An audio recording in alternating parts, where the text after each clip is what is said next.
Hey everybody, welcome to Dave's World. So in this video, I'm going to show how to remove and swap out the Evap solenoid. This is a very common problem on the Gen 2 Cruze.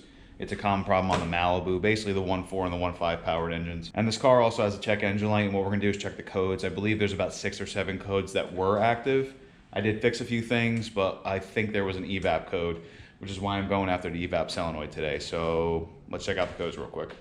All right, so we have a mass airflow sensor code, P1101, P0446, that's the evaporative emissions system vent control circuit, so that's probably the evap solenoid. Brake assist, vacuum, too low. Brake booster pressure sensor, we have to figure out where that is. Yeah, so right now let's focus on P0446. If you guys want to update on the Mustang, supercharger setup is in. I'm working on an intercooler system. We're going to be doing the timing chain, and then I want to paint the engine block a custom color. I don't know what color yet. We've been thinking about doing a patina on the Mustang and just sticking with the messed up yellow, or we're thinking about doing a custom color and doing an engine that matches. Okay, so the evap solenoid is hidden under the intake manifold. You can pretty much feel it right here.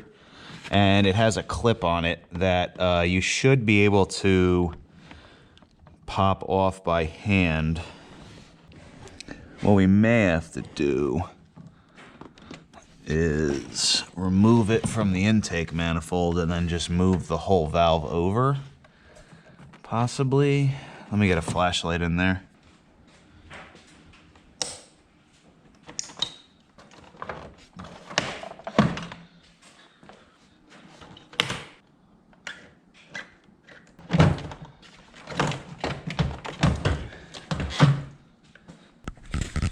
Okay, I just want to show you a better view. This is the back of the valve, and that red clip needs to be slid over. But what I'm trying to do is pull the valve out and then remove the red clip after, because I can't get to the top of the connector just yet. But this is what has to come out.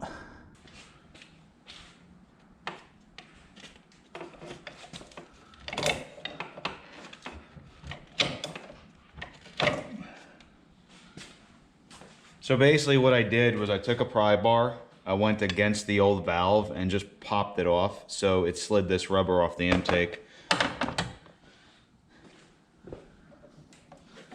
And now I'm able to remove the clip. And here's that red clip. Once you pop off the red clip, the green clip needs to be done by feel. This diagram is basically showing where everything is, and then once you know where the green clip is, you're just going to take a flathead screwdriver, pop up that little clip, and it will release the hose from the back of the evap solenoid. And now that the valve is out, the last thing I have is this connector. So you have to slide this white piece over, push down on the lock, and then you should be able to remove it.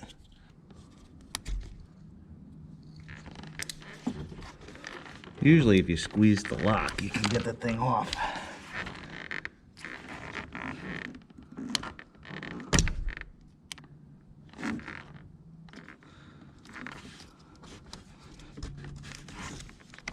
There we go.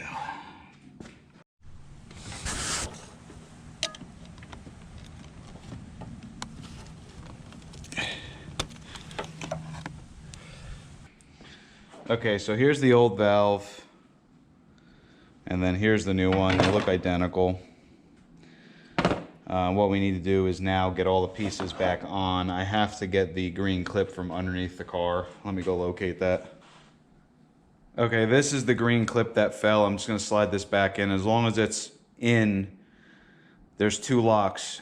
It locks this open so you can slide something in and then push it down. I'm just going to put it in partially and then it'll stay in place. See, if you look here, when it's down, it's locked. But when it's up partially, you can slide something in. You want to make sure the green clip was in place. And then the red clip, which is right here, goes on this hose. The red clip does the same thing. it's up so I can slide the valve in place. So the first thing I'm going to do is hook the connector back up. Then I'm going to hook the red hose in place. And it locked it right in. Now I'm going to hook the green hose in, lock that in, and then it goes right back on the intake manifold.